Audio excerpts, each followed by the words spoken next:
She thought she would wed a disabled millionaire. But what happened at the wedding left her.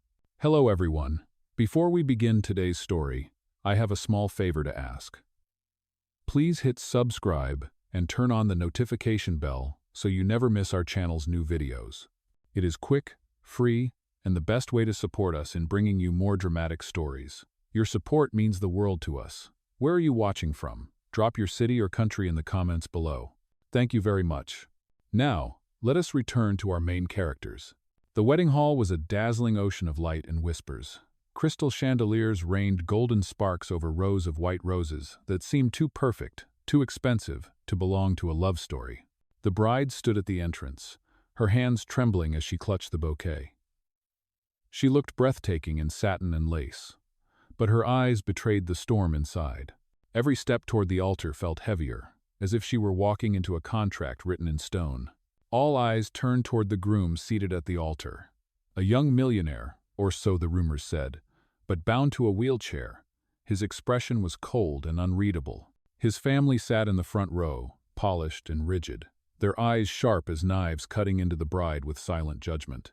Behind them, the press whispered and snapped pictures, hungry for scandal. "She is only marrying him for money," one woman hissed under her breath. "She is nothing but a desperate gold digger," another voice added. "And he? He is just a crippled pawn in his family's schemes." The bride heard every word. Each whisper cut deeper than the pearls strung around her neck. But she forced her chin high, repeating silently, "Just get through this, survive this day, and your family will be safe."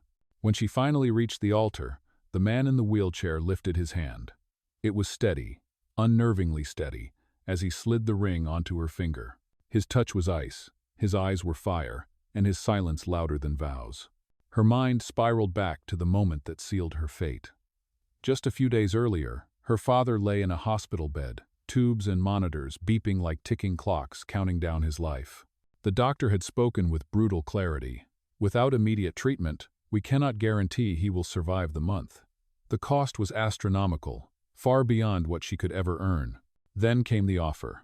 A leather folder placed on the table, crisp and cruel. Inside, a marriage contract. The man across from her, impeccably dressed, his wheelchair gleaming like polished steel, had spoken without a hint of emotion. "You will become my wife for 1 year. You will fulfill the role expected of you in public. In return, your father's hospital bills will be paid in full, and your family's debts erased." She remembered staring at the paper, her vision blurring with tears. She remembered her father's weak smile when she kissed his forehead, and she remembered signing her name, her hand shaking so violently that the ink bled across the page. Now, standing at the altar, she realized that signature had chained her life to his. The room erupted in applause as the officiant pronounced them husband and wife. Flashbulbs popped. Reporters whispered. But beneath the roar of the crowd, she heard only the pounding of her own heart. She turned toward her new husband. He smiled faintly, but it was a smile sharpened with secrets. Something in his eyes told her that this wedding was only the beginning of a story, far darker, far more dangerous than any contract could predict. The applause from the wedding ceremony still echoed in her ears, but the sound did not feel like celebration. It felt like chains tightening around her. She had smiled for the cameras. She had accepted the ring. But behind her polished facade, she knew the truth. This was not a marriage born of love. It was a transaction, cold and calculated, and the memory of that moment in the hospital refused to let her go. Her father had been lying in a hospital bed, his once strong body now frail, his breathing shallow. The monitors beside him beeped steadily, each sound reminding her of the precious time slipping away. The doctor's words were merciless. "Without immediate surgery and follow-up treatment, his condition will deteriorate rapidly. We are talking about weeks, perhaps only days." She had no money left. She had already sold her car, emptied her savings, and worked double shifts. But the debt collectors kept knocking at her family's door. The hospital demanded payments that she could never afford. Desperation had closed in around her like a vice. That was when he appeared. A man dressed in tailored black, seated in a sleek wheelchair that gleamed under the hospital's harsh fluorescent light. His presence filled the room with icy authority. He placed a folder on the table between them. The sound of the leather snapping against the wood still rang in her memory. Inside was a contract, its words sharp and unforgiving. "You will marry me for 1 year," he said evenly. His voice neither cruel nor kind, simply absolute. "During that time, you will live under my roof, attend events by my side, and present yourself to the world as my lawful wife. In return, your father's medical bills will be paid in full, and your family's debts erased." She had stared at him, stunned. "Why me?" she whispered, her voice trembling. His gaze had not wavered. "Because you are desperate enough to agree, and because I require someone who understands the cost of silence." Her chest tightened. She thought of her father's weak smile, of the way he used to walk her to school every morning when she was a little girl, of how he had worked himself into exhaustion to raise her after her mother passed away. She could not let him die, not when there was a chance to save him. But the cost? To chain her life to a man she barely knew, a man who looked at her as though she were nothing more than a piece on a chessboard? She had tried to negotiate. "Only 1 year? After that I will be free?" "Yes," he replied, his voice as cold as the steel frame of his wheelchair. "1 year, no more. You will play your role. Then you will walk away with your freedom intact. Think of it as a business arrangement, nothing more." Tears had blurred her vision, the black ink on the paper bleeding into shadows. She felt as though she were signing away her very soul, but when she lifted her pen, her hand shook so violently that the signature spread uneven across the page. He had taken the contract back without a flicker of emotion. He pressed a button on his phone, and within minutes, the hospital administrator rushed in, announcing that the bills were settled in full. It was done. Her father's life was saved, and in exchange, her own life was no longer her own. Now, standing in the golden glow of the wedding hall, the reality of that contract closed in on her. This marriage was not built on vows of love, but on signatures and obligations. Every whisper in the crowd confirmed it. Every cold glance from his relatives reinforced it. She looked at him, the man in the wheelchair beside her, her new husband. He did not glance back, did not offer comfort or reassurance. He simply sat in silence, his profile carved in stone, as though this entire wedding were nothing more than another line item on a business ledger.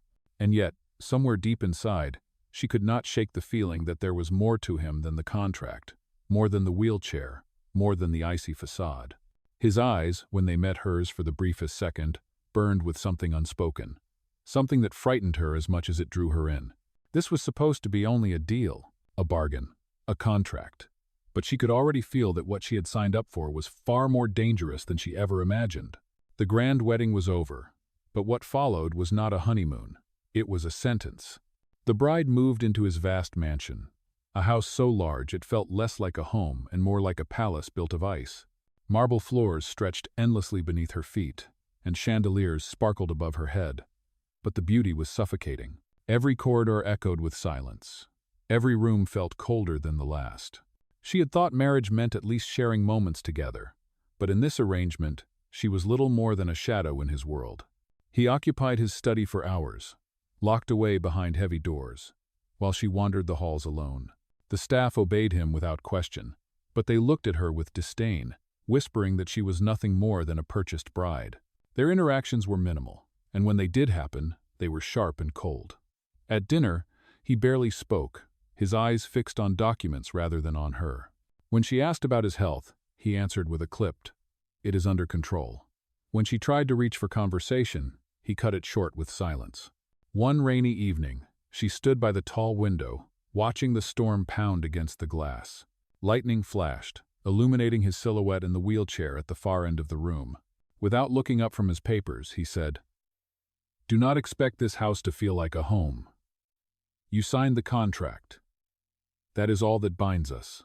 The words stung. She wanted to scream that she had given up her freedom, that she had sacrificed her pride, but instead she swallowed the ache.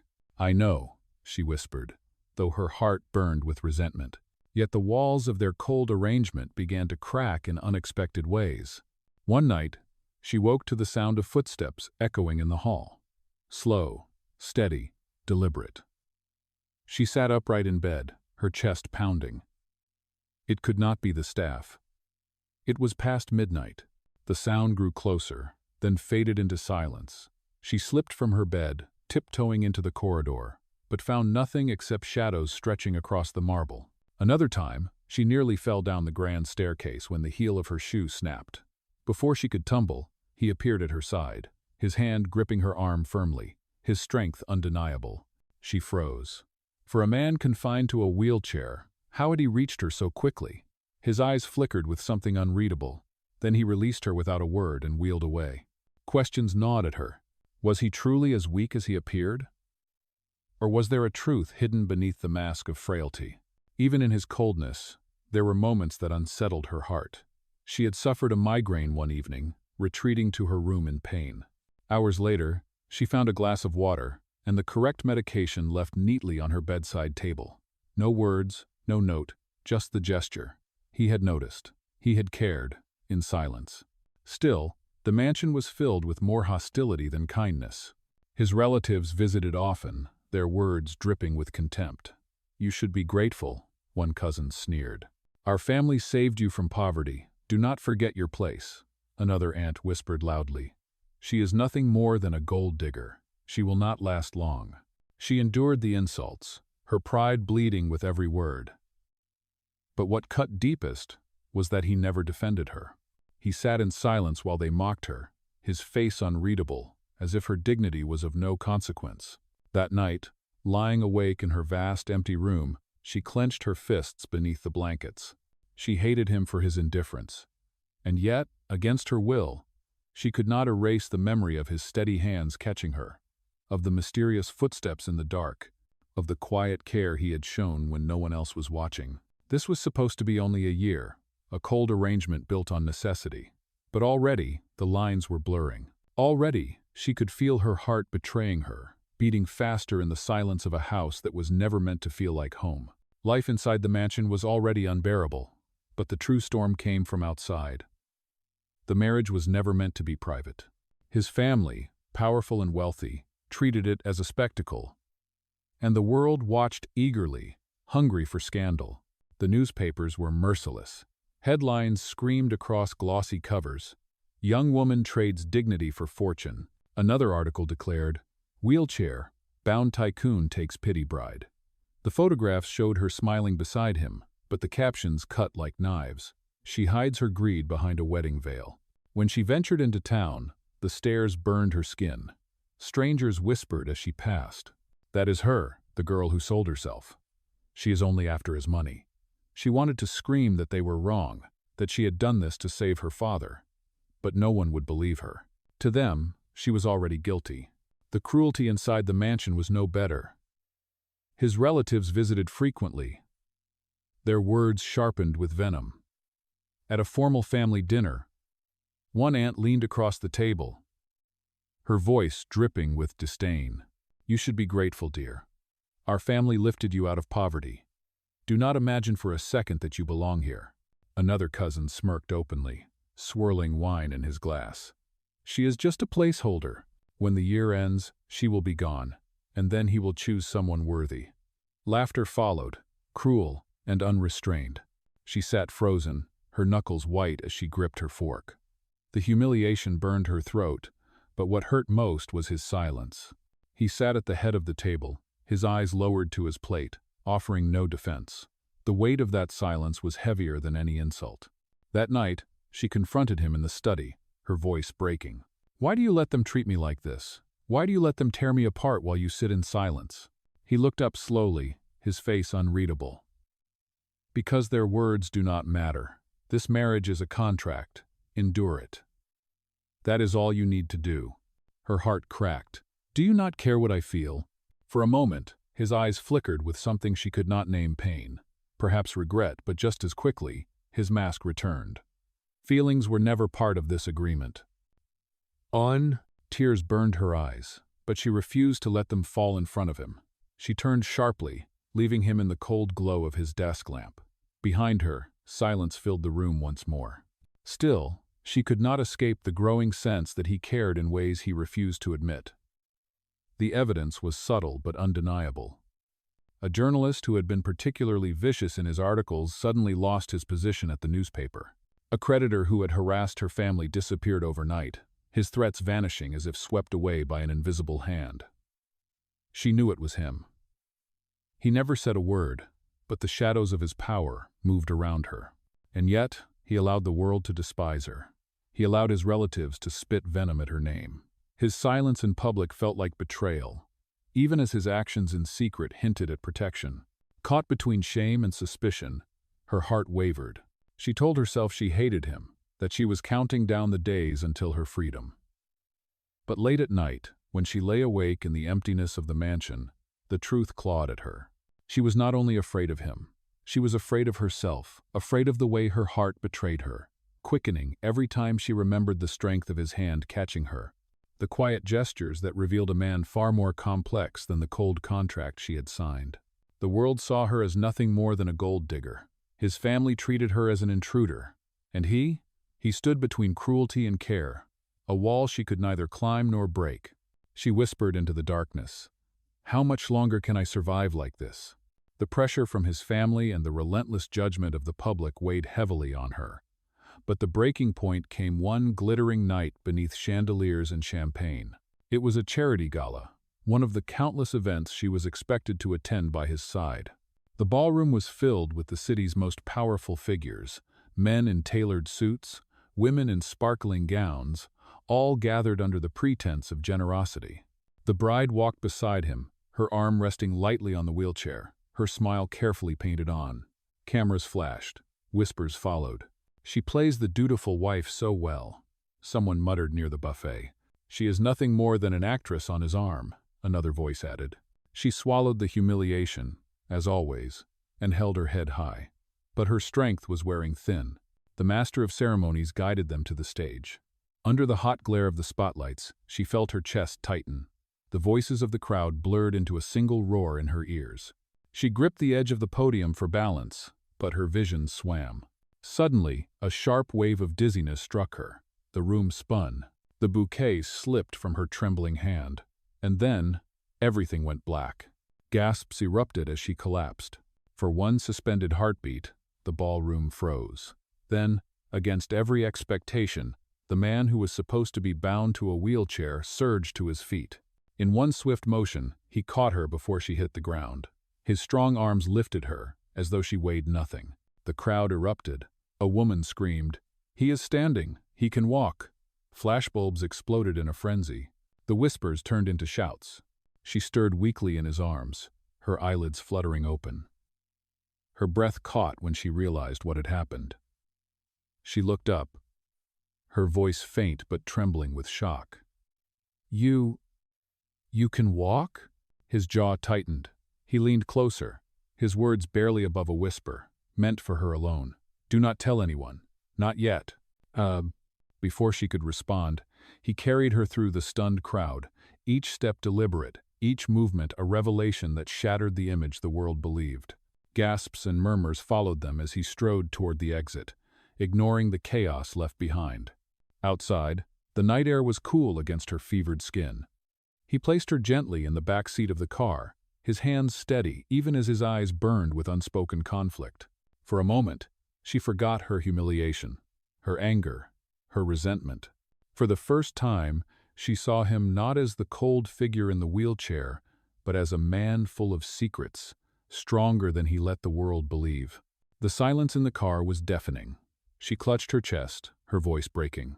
"Why? Why lie to everyone? Why lie to me?" His gaze fixed on the passing lights outside the window. "Because the truth is more dangerous than the lie. If you value your father's life, if you value your own safety, you will not speak of this." Her heart pounded. She wanted answers, but fear rooted her to silence. The man she thought she knew, the man she had agreed to marry under the cold terms of a contract, was no longer who she believed him to be. He was something else entirely, someone hidden beneath layers of deception. And for the first time, she was terrified not of him, but of the world he was hiding from her. As the car sped into the night, she realized this marriage had never been just about debts or obligations. She was caught in something much larger, something dangerous, and there was no turning back. The gala incident haunted her long after the night ended. Every time she closed her eyes, she saw him rising from the wheelchair, his movements swift and powerful, nothing like the fragile image he presented to the world. The memory of his voice whispering, "Do not tell anyone," echoed in her mind, more chilling than the judgment of the crowd. She wanted answers. She needed to know the truth. Days passed in uneasy silence. He resumed his act, returning to the wheelchair as if nothing had happened, his face an impenetrable mask. The staff obeyed the performance without hesitation, never acknowledging what they must have witnessed. The mansion itself seemed complicit, its walls holding secrets she was forbidden to touch. But she could not stop herself from noticing the cracks. Late one night, she wandered the hallways and found a door she had never seen open before. It was locked, but a faint hum seeped from within, like the steady rhythm of machines. She pressed her ear to the wood, her breath catching. Footsteps echoed suddenly behind her, and she spun to see him approaching. His eyes, dark and sharp, locked onto hers. "What are you doing here?" His voice was calm, but there was steel beneath it. "I heard something," she whispered. "You are hiding something in this room." His hand gripped the wheel of his chair tightly, though she swore she saw the faintest tremor in his jaw. "Stay out of places that do not belong to you," he said, and then he rolled past her, locking the door behind him. Her suspicion grew. A few nights later, she awoke to the sound of faint thuds, like heavy footsteps on the floor above. Curiosity overpowered fear. She followed the noise to the locked door, but this time it was ajar. Inside, the air smelled of sweat and metal. And there he was standing, not sitting, his body drenched in sweat as he ran on a treadmill. Muscles strained beneath his shirt, his breath sharp and steady. She froze in the doorway, unable to move. This was the man she married, but he was a stranger. He noticed her almost instantly. Their eyes met and time stopped. The facade crumbled, at least for a moment. He stepped off the treadmill, his chest heaving. His voice was low, but not angry. "You should not have seen this." Tears stung her eyes. "Why? Why live this lie? Why let me believe you are broken, when you are not?" He turned away, wiping sweat from his forehead with a towel. His silence stretched so long that she thought he would never answer. But finally, his voice broke through, softer than she had ever heard it. "Because the truth would put you in danger. There are people who want me destroyed. If they knew I had recovered, if they knew I could fight back, they would target you and your father. The lie is not for me. It is for you." Her breath caught in her throat. The anger that had burned in her heart faltered, replaced by something more complicated. He was not weak. He was not helpless. He was choosing to appear so, to cloak himself in vulnerability as armor. But if his words were true, then she was already standing in the middle of a battlefield she could not see. She whispered, "You could have told me." His eyes met hers, raw and unguarded for the first time. "I wanted to, but I could not risk it. Not until I knew I could trust you completely." The weight of his confession pressed down on her chest. She wanted to be furious, to shout that she deserved honesty. But instead, she stood in the dim light of that hidden room, torn between fear of his secrets and the dangerous pull of her heart toward the man who had just revealed a glimpse of his true self. The contract had begun as a prison. Now, it was becoming something far more treacherous. A bond forged by secrets too heavy to escape. The fragile illusion could not last forever. Secrets have a way of clawing their way into the light. And the moment came on, the night his family decided to end the charade once and for all. It was meant to be a grand celebration, a gathering to announce that the contract had run its course.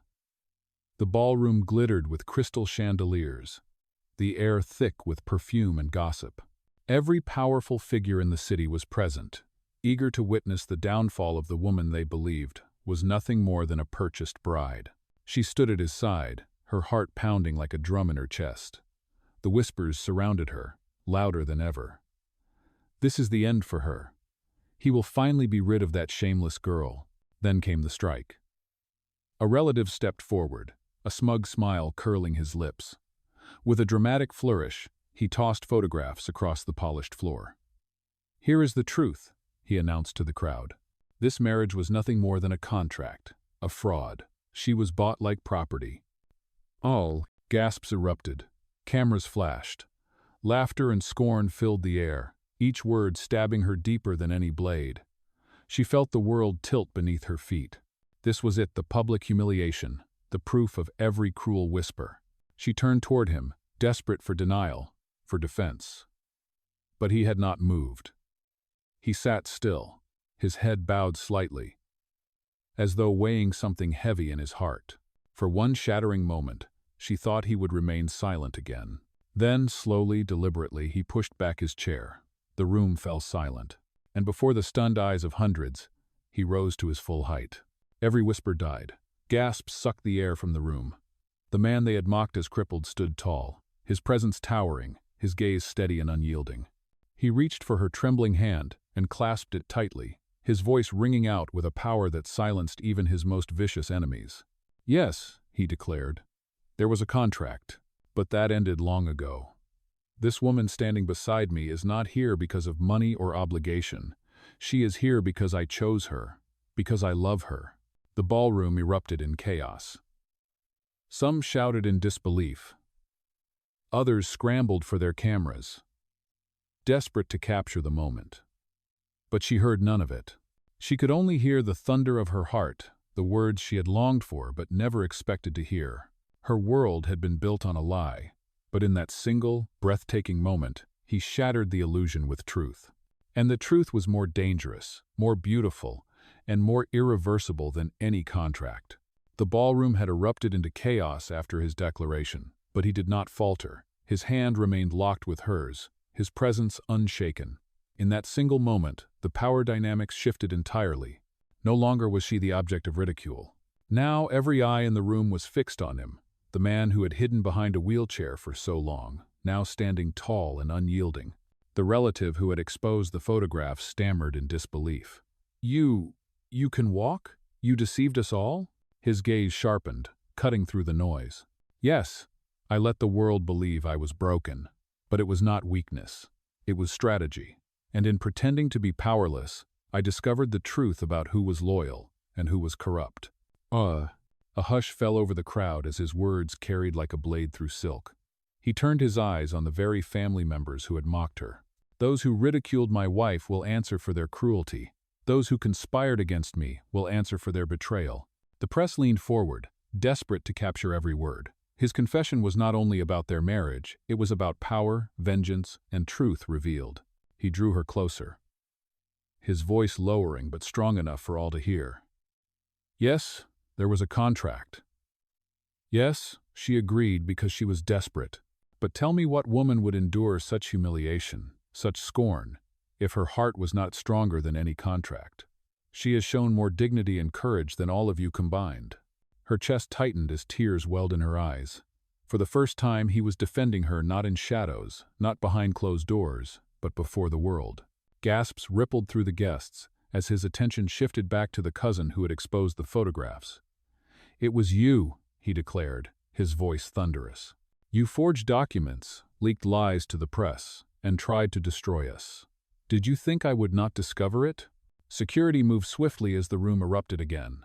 The cousin tried to protest, but evidence was already in his hands, proof of betrayal, embezzlement, and deceit. The downfall was swift, undeniable, and public. At last, she stood not as a mocked bride, but as the woman at the side of a man who had chosen her openly, defended her fiercely, and revealed the truth. The humiliation she had carried for months dissolved like smoke. Yet, even in victory, her heart trembled, because beneath the triumph and the justice, there was still the sting of his deception. He had hidden the truth from her. He had made her part of his game, and though he had given her dignity back tonight, she still wondered if he could ever truly give her his heart. But for now, as the ballroom buzzed with scandal and downfall, she stood taller, her hand in his, her name cleared, her honor restored. The contract had begun in shadows, but tonight, under the relentless light of the chandeliers, justice finally found its voice. The storm of the ballroom had passed, but the echoes of that night lingered in her heart. He had stood for her, defended her, revealed himself before the world. Justice had been delivered, but when the lights dimmed and the applause faded, silence remained between them. Days turned into weeks. The family scandals unraveled in the news, exposing betrayal and corruption. The world no longer mocked her as a gold digger. Instead, People whispered about her courage, about the night she had been defended so fiercely. Yet inside the mansion, the walls still carried shadows of unspoken truths. One evening, as the sun set in hues of gold and crimson, he approached her in the garden. The air was heavy with the fragrance of roses, but his eyes carried a weight far greater than any perfume could hide. "I owe you more than an apology," he began, his voice steady but tinged with sorrow. "I owe you the truth. When I asked you to marry me, it was not only to save your father, it was to test loyalty in a world where deception thrives. But I see now that I wronged you. I hid behind lies when I should have trusted you." She looked at him, her heart torn. "You let me suffer. You let them mock me, hate me, while you said nothing." His shoulders lowered. For the first time, the man who had always stood like stone looked vulnerable. "I thought silence would protect you. I thought hiding the truth was the only way. But I was wrong. You deserve more than silence. You deserve more than contracts. You deserve love that is real, without conditions." He reached into his pocket and drew out a small velvet box. Inside gleamed a ring, not the cold emblem of a contract, but a symbol of choice. He knelt before her, not as a tycoon, not as a man pretending to be crippled, but simply as himself. "This time," he said, his voice raw, "there is no contract, no deception, only my heart. Will you marry me, not for debt, not for duty, but for love?" Tears blurred her vision. She thought of the girl who had signed her name in desperation, who had walked into a wedding with chains around her heart. That girl no longer stood here. In her place was a woman who had endured humiliation, who had seen his lies, but who had also seen his strength, his sacrifice, and his redemption. Her voice broke as she answered, "Yes. This time, I say yes because I love you." Unsing. He slid the ring onto her finger, and the world seemed to exhale. The garden glowed with twilight, the roses swaying gently as if bearing witness. He pulled her into his arms, holding her not as a contract-bound partner, but as the woman he had finally chosen openly and completely. The story that began with lies ended with truth. The marriage that started as a deal ended as a vow.